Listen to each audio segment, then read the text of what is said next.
and then was in the penitentiary since the 70s to then, and stayed out a year, 2 years. Stayed out 3 years. We got to change that, see. We got to fix that. Okay. The next thing. Managing strategically means formulating and implementing strategies that enable an organization to develop and maintain competitive advantage. Competitive advantage is a key concept of strategic management. What is competitive advantage? It's what sets an organization apart. What sets us apart? Longevity. We've been doing this, let's say, 40 years.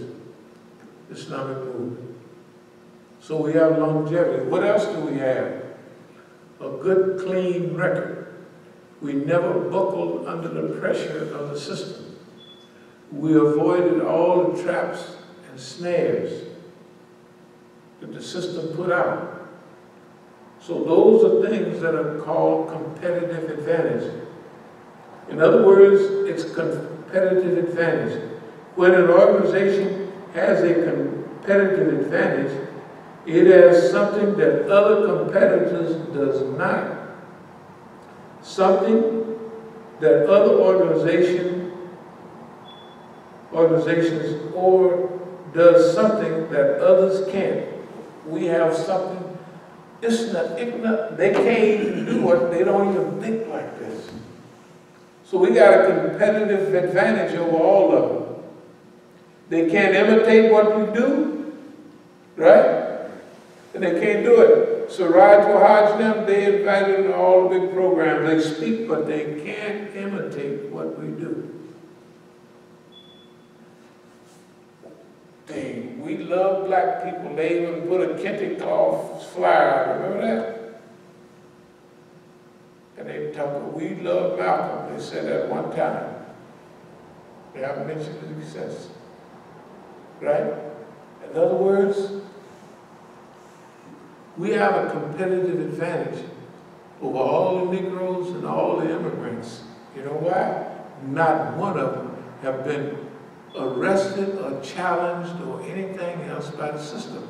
How can they be pro-Islamic and the system don't have nothing against them? How can Siraj, how can Abdul-Malik them, that's a part of our organization, or was, be invited to speak all over the country and all them serious equanities, Faraz and them, that I've known since 1980, San Francisco. They never invited me to nothing.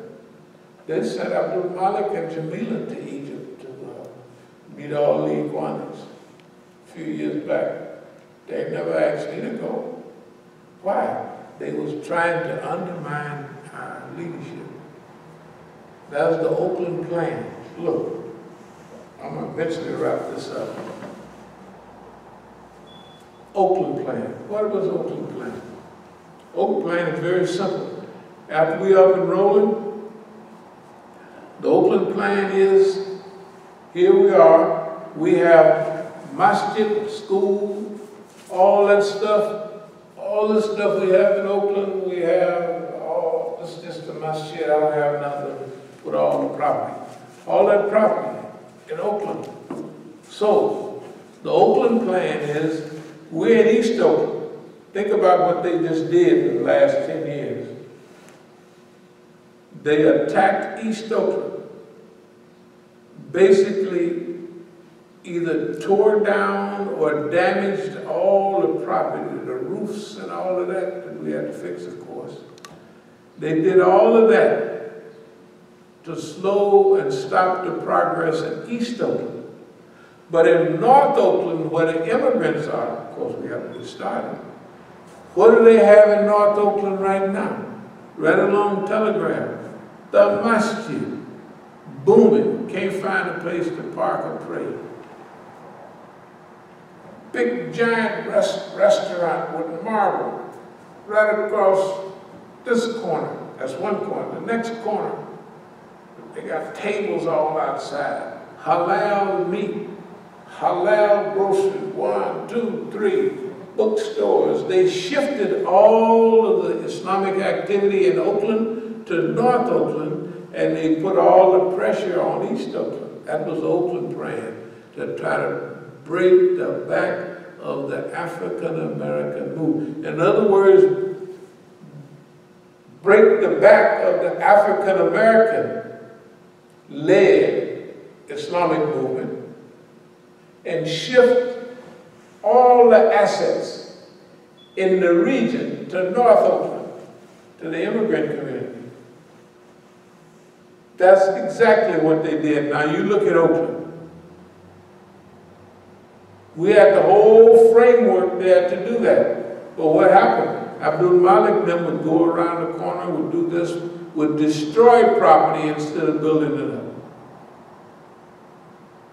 So we was able to endure all of that. Can you imagine? Now, all the people in Oakland took bayah to Imam Musa. Where's any one of them now? Where's any one of the students out of those hundreds of students that went to the school? Where's one of them that came and said anything to Imam Musa? If everybody gave bayah, allegiance to Imam Musa, find one person that came by and said hello in the last 10 years. That means they were all United States government agents, and we survived all of them without even catching a cold. That's record-breaking, because we anticipated what they was going to do all along. Not only did we anticipate it, we engineered it. Because for me to know all of this stuff 30 years ago, and I know it, it's dangerous. So we had to engineer this last, I'll tell you the day the engineering started was 2002, when we had our program here.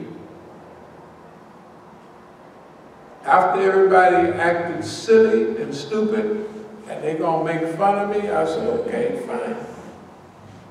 That's 2002. By 2005, things were a little shaky. By 2007, Abdul Malik was paranoid because we had lit a fire in his behind, right? Slowly but surely, they want to move quickly. They got a whole system to move quickly. No. Ain't no hurry. By 2008, he done gave his resignation and gone. That ain't gonna work. They're not going anywhere. We left Mukhtar there on purpose, his main man, and then we teased him. Oh, you guys helped us buy all this property, now you left it here with me. I'm glad y'all gone. That was a lie. You know, look, we would go to Oakland, we paid taxes in Oakland. When they $50,000 in taxes behind, that's a lot of money. We go out there and pay it. When they have a fundraiser to buy property, if the property costs whatever it costs, we may say, whatever you come up, how much more you need? 51,000, that is, that's all. How much about this other property? Well, we need 39,000, 35,000. Here you go. We got the receipts.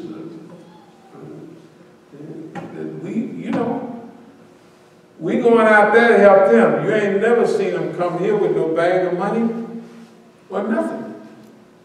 I don't know how they would stay so broke, except the houses and stuff they lived in and the money they spent on brand new cars.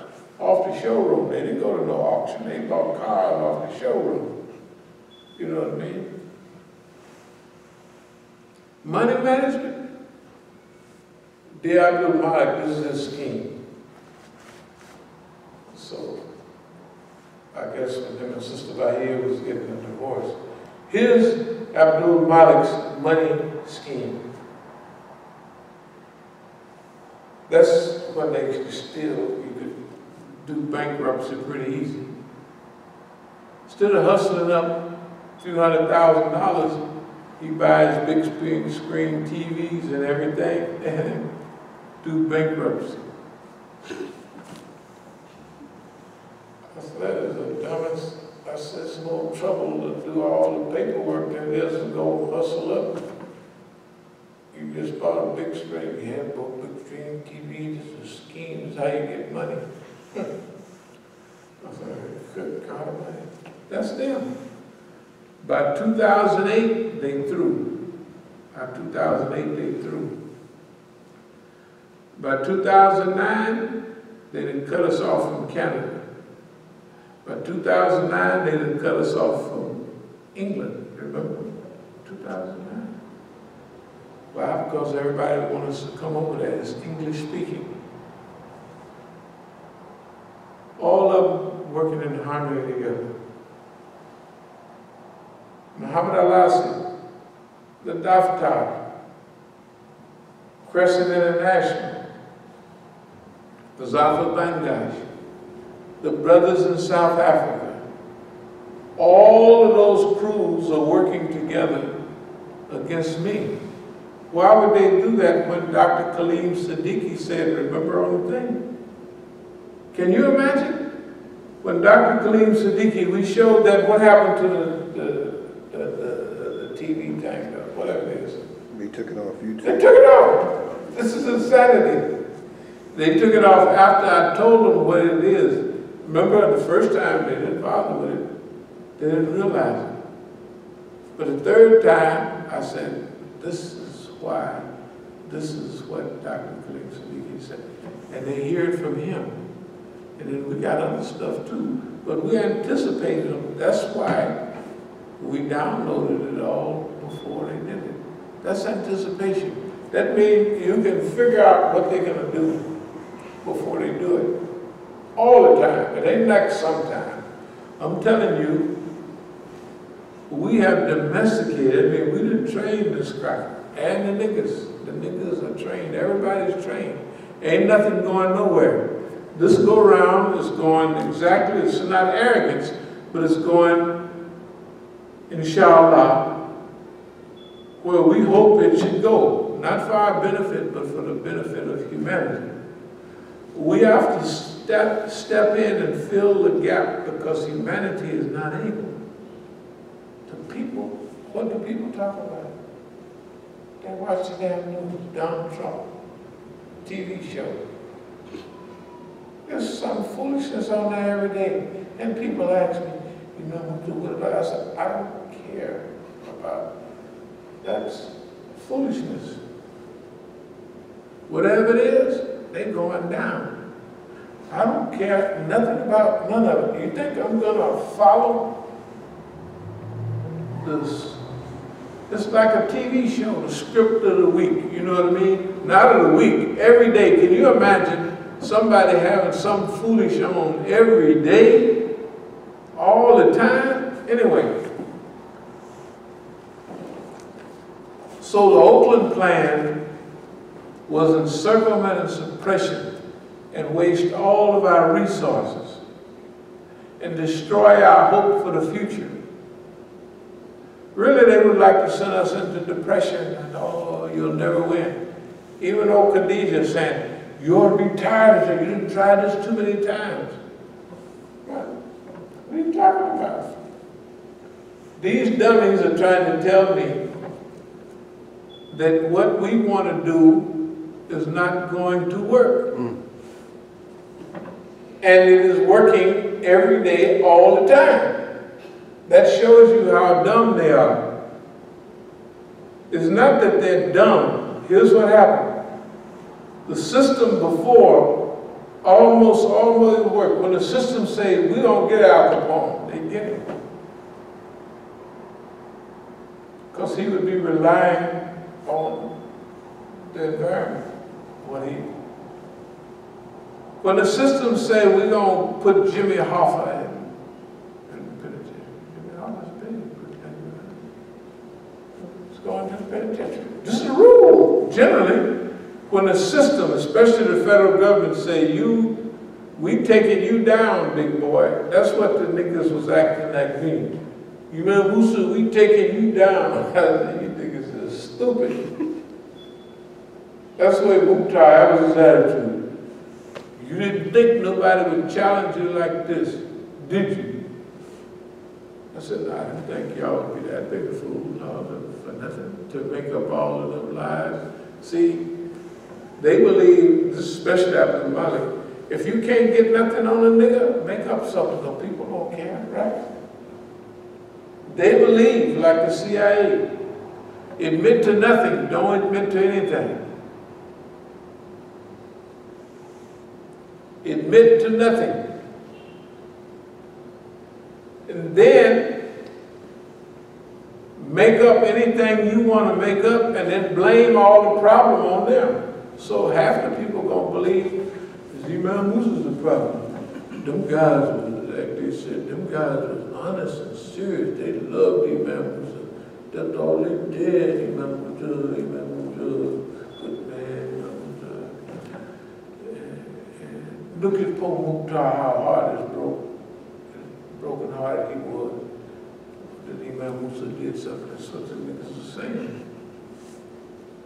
They believe it because it works. It worked on everybody but us. It don't work on us because we anticipated what they was going to do. Why? Because that's their nature. You be around a nigga so long, you know how he thinks. You can tell when it's a collusion between Abdul-Malik and Sister Bahia. Say, oh, you can read them like a book. They went to school. How they gonna? See, if you are in the life you live, if you're in South America doing something, and you don't only nigga in the next 300 miles, every decision you make, your life depends on it. They test like you go in a classroom and they have a test. Look at A. Look at B. You can even get an F. So what? You're not going to get shot. They don't shoot nobody hardly nowadays for getting an F or a D. Right? But you get a C minus in Medellin and see what happened to your behind. Or down in Sinaloa. Right? Or if you don't even speak the language yet and you got to figure out what's going on. And everybody know you got some money somewhere. All they got to do is all of them wait on you. Okay, we're on a team. We'll wait on them somewhere. We'll hook the deal up. You got to bring the money. You got to do something sooner or later. And it's all us against him. You're going to get smart, or you're going to be dead. You can't get lucky. Not two. You can one time. You maybe even get lucky 3 times. But you can't be lucky all the time. If you come out alive, you're going to learn some sense. And you learn body language. You learn what niggas is, you learn a lot. I'm telling you, try it sometime. When your life depends on it. Their life don't depend on nothing. Because every time they need backup, they call the system. Boss man, center 0235 over. How many you want? They send it over. Competitive advantage is something that you have or something that nobody else has and they can't imitate it. This stuff is so hilarious, they can't imitate it. How many people can even imitate these lectures? They can make a lecture, but they can't imitate these. You know why? They don't have experience. They just be lying.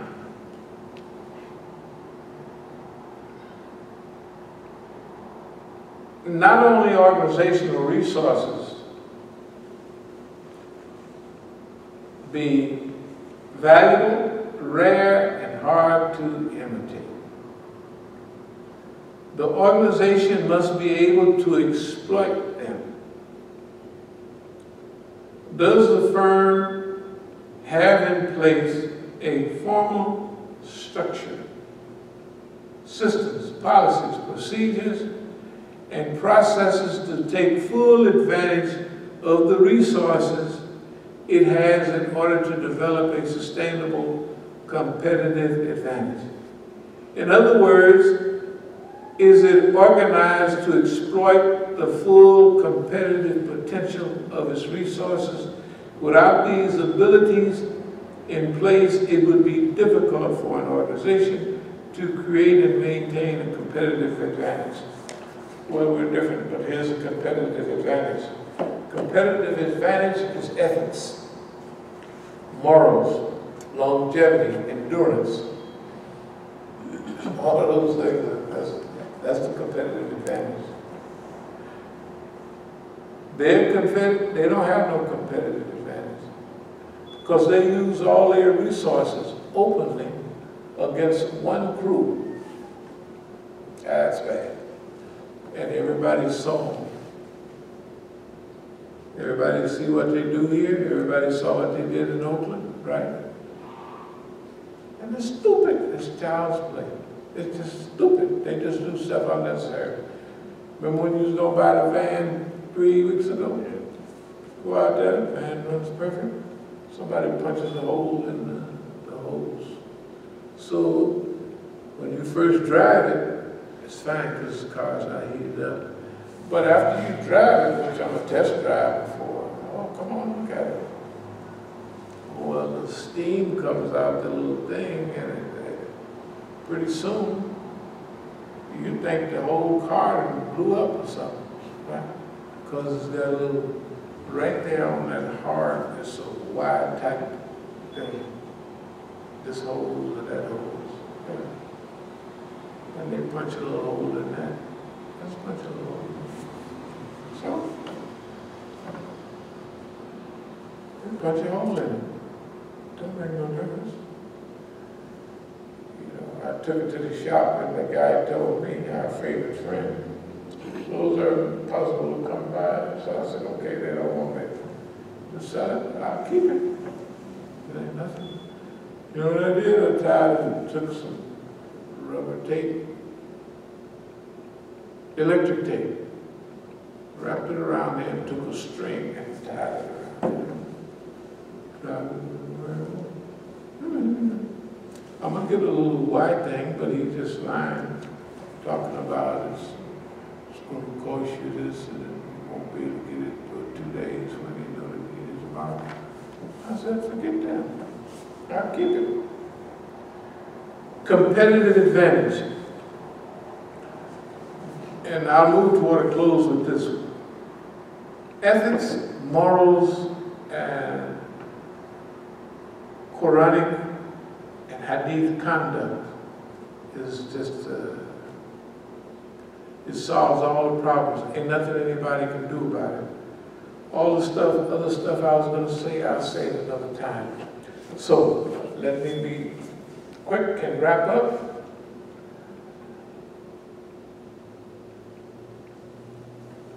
You need to be organized to take advantage of the war that you're in, to exploit the victory. You know, follow them up, take all their weapons, take all the stuff, you know, and that helps you war effort. So, in this, we were not physically organized to do all of that because we didn't need to do that. Our goal was basically what we did, to inform everybody of what the future of the movement looks like, what you're going to have to go through, what you're going to have to deal with in order to be a correct movement, and to show the people that it's possible. Not only possible, but if you have the right attitude, it can be easy. What we've done is the hardest thing. I mean, I'm just saying myself, I done studied all the movements. Ain't nobody came close. Nobody even came close. You don't need to bring your shoes in. You can put your shoes downstairs. Okay. So anyway, we accomplished more than we set out because we didn't know we was going to whoop them this bad. And it's easy. And all it is staying focused on where you're going. This is the key. focus. Stay focused on what you're doing. Their advice is not important. Their intentions, which are usually bad, are not important. They're not important to us. What they want to see happen to us is not important. It's where we're going. The only time their behavior is important is when we want to arrange it to fit our purpose. So we've been able to do that. In closing, remember what Dr. Khalid Siddiqui said. He said, Imam Musa is a symbol of everything that is good. I said, good God, I remember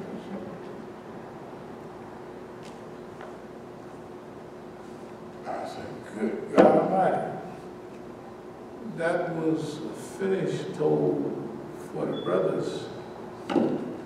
That's why Yusuf's daddy told him, don't tell your dream to your brothers, boy, because if you do, you know what's happening. That's exactly what happened. But what did Yusuf have? He had some idea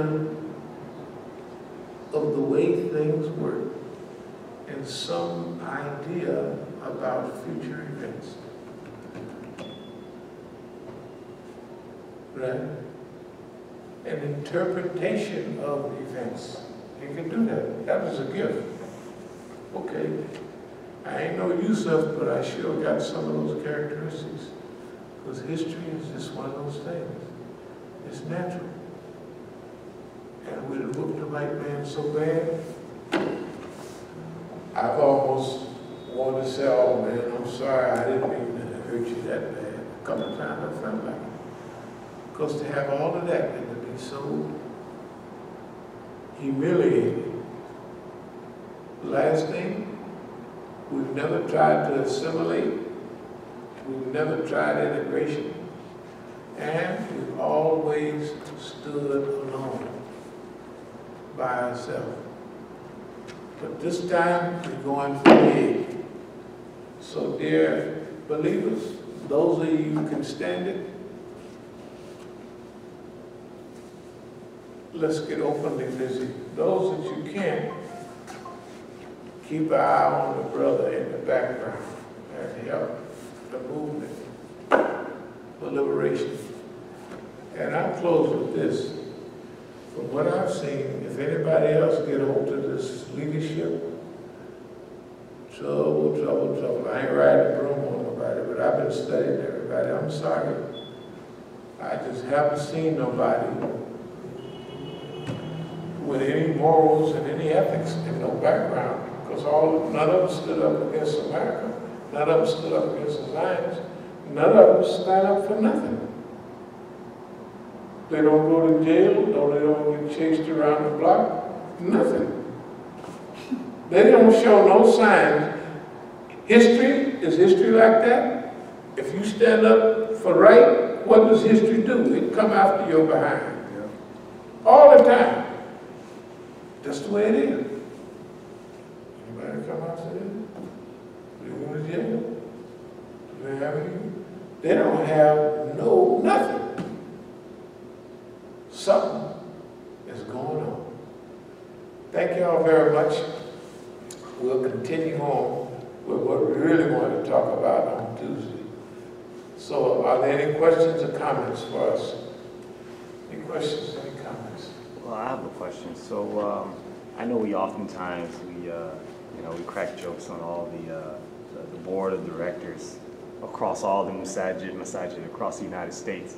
But what's the ideal organizational structure, for the Muslims here in the 21st century? That is, it's going to be mysterious. I mean, it's going to be colored. Don't worry about it.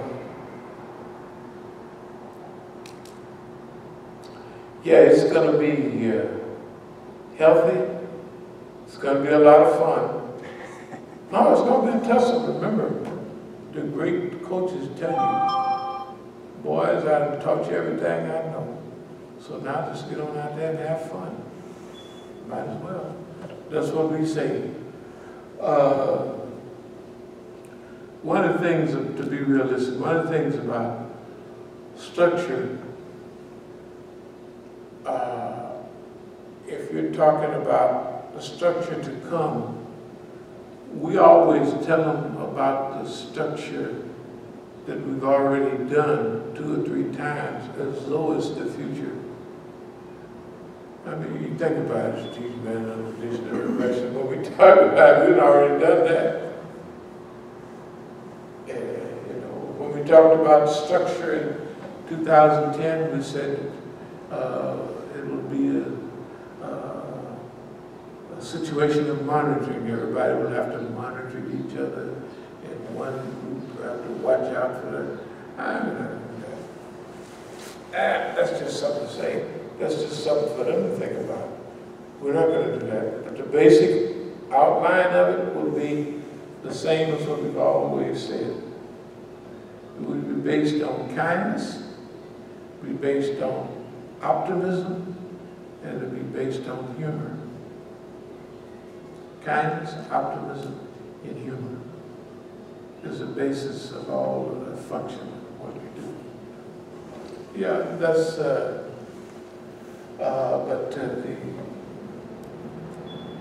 let's call the system fluid.